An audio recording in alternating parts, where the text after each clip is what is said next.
popped as well. Everyone being healed massively across the board for Sanguine Esports. Look at the health bars, man. They are just not going anywhere. None of these teammates even being dropped below half HP through the onslaught from Team Ryder. Multiple ultimates used, but not a single kill gained. The excellence, the competitive nature of these boys. Sanguine Esports put North America on their back in the PGS, and they do it here at LAN as well, defeating Team Ryder and keeping their hopes alive to head to World Championships over in November 16th at DreamHack at LAN. It's going to be an exciting one, and congratulations to Sanguine for moving on. Ryder will be going home, the first team to be eliminated in this tournament. Absolutely. Definitely expect Sanguine to take that win. They looked good doing it. Very solid stuff. I'm looking forward in this event, though. They're going to have to, I think, be asked a little bit more of. They maybe have to adjust this draft a little bit, and Ryder certainly did their best. Well, that's a fantastic job done by Sanguine. They'll be moving on, as we mentioned. Let's send it over to the desk to wrap up not only this set, but wrap up the day 2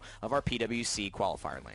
Well, it went pretty much the way I think everyone thought that one was going to go. Ryder, unfortunately, going to be going home now. Sanguine keep their dreams alive as they move forward in the bracket, and that is going to be a big thing in the notes for that game, where mainly the fact that Ryder captured the first point. That's actually incredibly impressive from them. It's unfortunate, though, that even though they were almost able to push it, that's pretty much where it died. They almost capped the third point as well, and that's the big thing, but Sanguine just had a better hold on there, and that just to me shows, you know, mid-match, mid-round adaptability, which these more experienced teams have, and really, that's critical right now. Ryder are coming into this having no prior LAN experience with Paladins. Let's take a look at the post-game stats, and we can kind of see what that disparity is.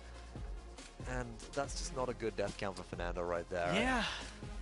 You just do not want to see. This is pretty much the screen that you never want to be on the bottom portion of. 1 and 12 versus the 15 and 3 Drogos. Look at that, 122,000 damage to Victor. This is the big thing. In the draft, I was like, oh, it's going to be an Eevee last pick. They're going to put some pressure on the Victor, and it was a Talus, and the Talus got 74,000 damage done. It just wasn't good enough, and that's really the thing that I'm looking for. It was an inexperience in draft. I don't think that this is a slight towards how Ryder performed more than anything else.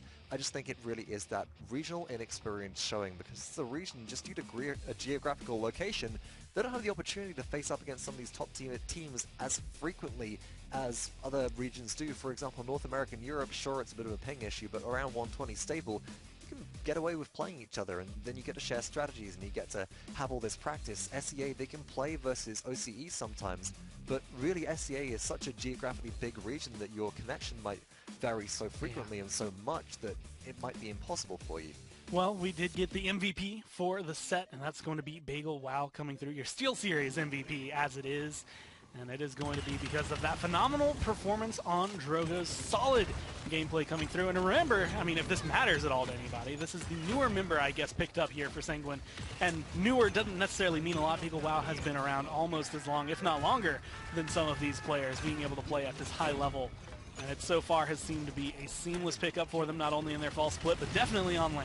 Yeah, Bagel is a player that made their competitive debut, if I'm not mistaken, in the first AVGL LAN that we had back in, was it March or April of 2017? I want to say it's March. quite some time ago at this point, and since then has just been a recognizable name within the North American scene, whether that's within amateur leagues, or whether that's just within your ranked games or just your online play and stuff. But it's really good to see these players now finding some success, and that does mean that Sanguine, they do keep the dream alive in the bracket, and they haven't been knocked out before big egos just yet. Well, Sanguine, since they can manage to stay alive, they got their win. They also have an interview ready to go, see how they're feeling about this, but also maybe how they're feeling about their next matchup that they're going to have to face. So let's go ahead and throw to the interview, see how Sanguine's feeling. I'm just so happy. Congratulations, gentlemen, on your victory over Ryder. I will say you had probably... Congratulations on your victory over Team Ryder, gentlemen. I will say you had probably one of the more difficult first-round matchups up against Virtus Pro. So just talk to us a little bit about your mentality coming in today. Did you feel very defeated after yesterday, or were you just like, well, it's Virtus Pro, it's a PPL team? I mean, it's Virtus Pro, right? It's EU. It's a region we haven't really played outside of the few scrims we got the day before. So it was. I see Virtus Pro as a favorite personally going into this. So we're here to learn, see what they wanted to do, see exactly how strong they were, gauge that, and use that to mentally prepare for the days moving on. You know, you can actually tell just hearing you speak the level of analytics that you kind of apply to your decision making, and that's probably why Vex and Rock were very complimentary of your ability to draft well for this team and play make in terms of play call for these teams and some of the decisions you have to do. Do you think that's going to be enough, and do you have the tools to make a run and really qualify top 4 here?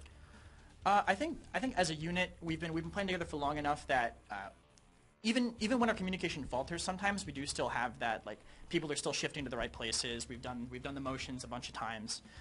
In terms of like the drafting and analytics, I actually don't do all the drafting on the team. I think Vex was going off of a conversation we had like at the last LAN, but it's Jake a lot of the time setting up those plays and stuff. But mid game, it's a little bit of everybody. I still think we've played enough that as long as our communication is strong, I think we could do it. So Envy, as a guy who's kind of played in the PPL before, he's had a sort of higher echelon of experience. Talk me through your role in this team and just the team in general. Who's making these calls? Who's kind of giving input on the draft, things like that? Yeah. So usually I try and kind of play more like a make sure that we know all of our options. So Right. like if we have a draft in mind, like think about, okay, well, we're leaving this open. How's that going to affect us? Is it going to mess us up? And so trying to make sure to build consistency. Sure. Well, gentlemen, congratulations on your victory, and you. good luck in your further matches. We're going to send it back over to the desk, guys, to close up the day. Well, it was an interesting day with the way things went. Sanguine being able to survive the first elimination match that we've had, but more are going to be coming in the next few days. Teams are no longer feeling as safe as they were. Some still sitting up in the top bracket are going to be happy. But I mean, today, Mouse not able to find their win. Zaga not able to showcase what we thought. What exactly did you feel, I guess, about the way today went? Oh, honestly, Gore, it was more than the same, and that is reflected in today's stats. Just to throw a few numbers out there, at the start of the day, we came in with 22 unique picks and almost entirely standard compositions, and we finished the day with entirely standard compositions and now 23 unique champions played throughout the LAN's duration. Today, the only difference was Vivian. We still have the only four champions in-game with 100% pick ban rate being frontlines only, that is Inara, Khan, Makoa, and Torvald. And as far as the win percentages go, it's now Makoa who's right up there at the top, 62.5% win ratio. Khan has fallen off their high horse at 80 now to 50. Inara's sitting pretty at 50% win rate right now. So tomorrow, I'm feeling more of the same.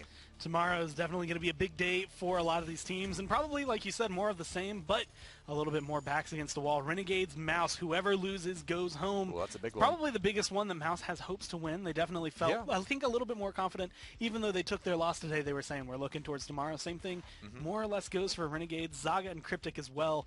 Whoever loses will go home.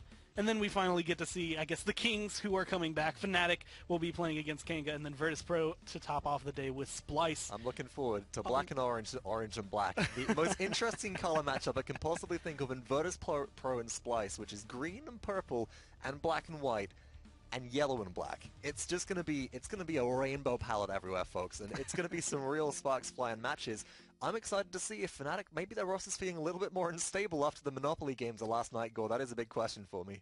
I mean, never know how the comms are going to be feeling after a game of Monopoly, but that is going to be it for the day. Again, remember, everyone, that these teams are playing for 4 spots that are going to be coming to one event. That is going to be HRX. They are trying to get there to meet the likes of G2, of Envy, of NIP, and your current reigning world champions, Na'Vi. So they are all trying to get to that point, get to the point where they can maybe crown themselves world champions.